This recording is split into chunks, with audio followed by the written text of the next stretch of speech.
Welcome back to the Sustainability Imperative, our multi-day virtual festival on a really important set of ideas about sustainability, conservation, and energy. Thank you for joining us for track 2. This is the energy equation. I'd like to thank our sponsor, the American Petroleum Institute, for this support of this session. Over the next 30 minutes, we will ask what steps are we taking to ensure accessibility, affordability, and the ability to remain a global leader in energy production? How will the landscape transform with technological innovations? And what policies can help us arrive at the right mix of energy sources? How can we get the equity picture right? We will be talking with members of Congress to get their perspective on this set of energy issues. Before we get started, you can tweet us at @TheHillEvents using the hashtag #TheHillSenseSustainability. Let me get that again. Hashtag #TheHillSustainability. We're broadcasting live. We'll take your questions throughout the program. And if you experience any trouble with the live stream, just push refresh and they say we'll all be fixed.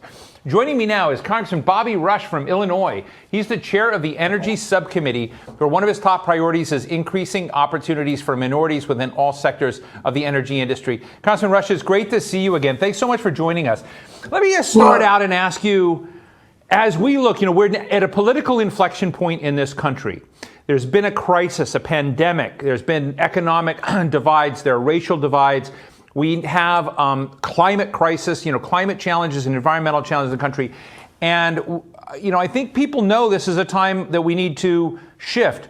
If you were to kind of do a candid take on all of the elements that needed to be fixed, both in terms of our energy and climate picture, but also equity in this country, what would be highest on your list? Well, of course, and thanks for the question. And I'm so delighted to meet with you this morning or this afternoon. First of all, I must begin with the fact that the climate change issues are the issues that everybody on the planet must confront, must accept, must engage in remedial or alternative activities and action to deal with and to try to somehow work to slow down this epic of that we are, the threat that we are facing. So climate change issues are issues that no one on earth can avoid. Secondly, I would feel as though we need to deal with the equity issues. We have to recognize that with this omnibus problem of accelerated climate change, and that our challenge is to how do we address the issue with technologies, how do we address the issue with international cooperation, and how do we address the issue as it relates to diversity.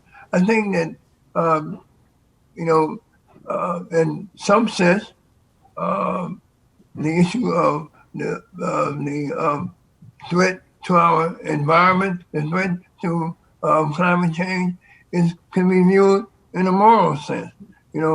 Are we going to deal with the moral issues of sustaining the earth or trying to sustain the earth, and also are we going to deal with the issue of how do we live in a more equitable world?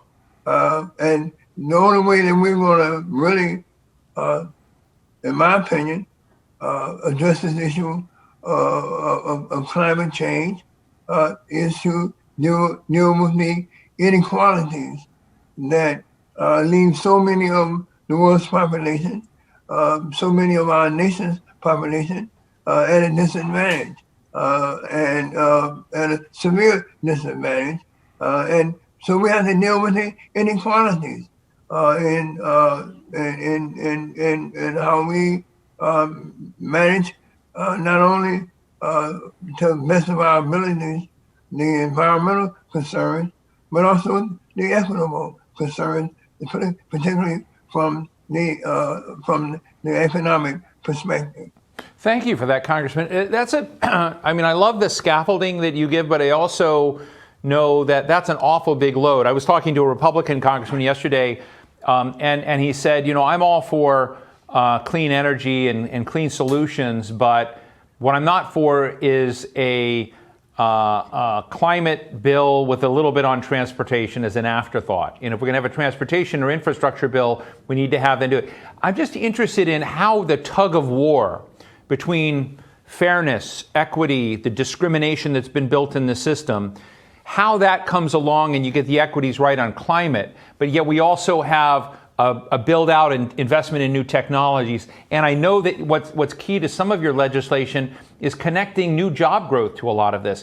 And, I know that that's a lot to put on one side, but is there any, does that naturally happen, or do you end up creating political tensions because there's too much load on a climate bill?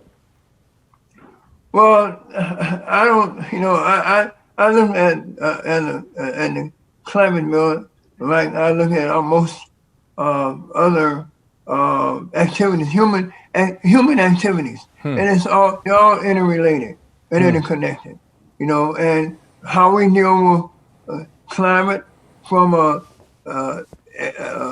position or from a point of view of equality is also means that how are we going to use the latest innovation and technology so that everyone can have access to the new technology, and that everyone can in some sense receive an economic upgrade in their day-to-day lives through the use of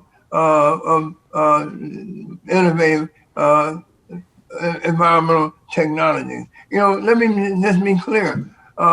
I think that our nation has suffered from a tremendous loss because we've had years long impasse about even that climate change is a reality and not a hoax. Look how many years we lost just debating that particular issue, and especially during the years when the Republicans were in charge.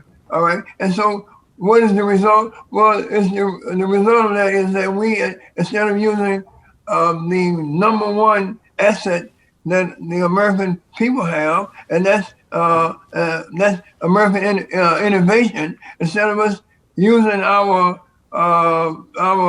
number one asset to deal with climate change, we spend our energy debating whether or not climate change was a hoax. And so China stepped into that vacuum because we were paralyzed. China stepped into the vacuum, and now they're the leading nation in regards to solar technology. So I think that we can recapture that, but we can only recapture our lead in terms of those kind of that particular sector if we work together to make sure that we are united of one mind, one opinion, and that we employ American ingenuity, which has been the greatest asset that this nation has ever given to mankind. Mankind is our ingenuity. So I think that we can recapture the lead in terms of solar production, but we gotta have a broader perspective. We gotta include everybody in it. We gotta know that that our innovative forces must also produce equity within our nation and in the world. Look, let me just say this: if we can make use this innovative time, this time of inflection, it's not just a time for inflection. Let me just make sure that that you really understand that this is not just a moment of inflection. It's a moment of where we have to have a focus, where we focus our innovative wherewithal, where we recognize our innovative assets, where we employ our innovative assets. And so out of our introspection comes a commitment to be innovative to the point where we can show the world how to solve all the issues that the world is confronted with, including the coronavirus. Well, thank you for that. You know, earlier today I spoke to Rajiv Shah, who's president of the Rockefeller Foundation, about exactly this. He said on one side of the equation, we essentially have in the world a lot of coal plants coming online. So that's on the lower end. On the upper end, we have innovation and renewables and whatnot. We have a reality that, you know, there's a broad array of energy industry in the United States, 80% fossil fuel related, others in the renewable space. But China's been investing like crazy in science and technology and innovation in this space. And I'm just wondering, I agree with everything you said, but I'm just wondering whether we're really doing enough. It's one thing to say we're going to do. Is the Biden administration have this high enough on its priority list? And is there enough bipartisan support to say, you know, we need to make this innovative space and energy bigger than it's been, because we've seen greater growth in China's innovation space in renewables than I think we have in the United States. I may be wrong on that, but I'm just interested in whether or not we keep telling ourselves whether we're walking the walk, if you will. No, I think there's much more to be done. All right, I think that there's, but you know, we lost a lot of ground under the past administration. All right, a lot of ground. We were not engaged in the Paris Agreement. We lost a lot of our respect, our trust. We lost a lot of our leadership capacity because we became disengaged. And I think that again, we can recapture that, but our greatest threat to us recapturing the imagination of the people of the world in terms of what the American promise and the American reality is the domestic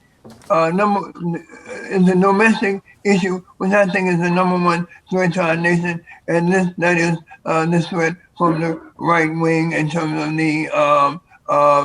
this whole white superiority mantra that is certainly not that argues against American greatness, and that will ultimately destroy the world, destroy our nation as we know it, if in fact it does take hold. So you know, there are some significant distractions that we are confronted with. And those are internal distractions. You know, and when I say distraction, it's the reality. We have to deal with equity, with this racist preoccupation that we've had in our nation for centuries now, and we've got to deal with the fact that even though the nation is changing, even though the world is changing, that some people have feel threatened by change, no matter what form it takes, no matter whether it's in the home, whether it's in the family, whether it's in the neighborhood or the nation. You know, some people are just disheveled. Some people are just they can't balance themselves in the reality that the world is changing. Well, the world is changing, and change and adaptability has been the golden thrust, the golden thread that have made the human species survive to this very moment. We have not gone the way of dinosaurs, all right, who were the largest, most potent force on Earth at one time. We have not gone the way of the dinosaurs yet because of our ability to adapt to changing the changing world, changing circumstance, and the changing environment. Well, Congressman Bobby Rush, chair of the Energy Subcommittee, as you work through your agenda this, next year and two, I hope you'll come back many times and share with us, how you're wrestling with this stuff and come back and talk with us. Thank you so much for sharing your thoughts with us today. Thank you so very much. God bless.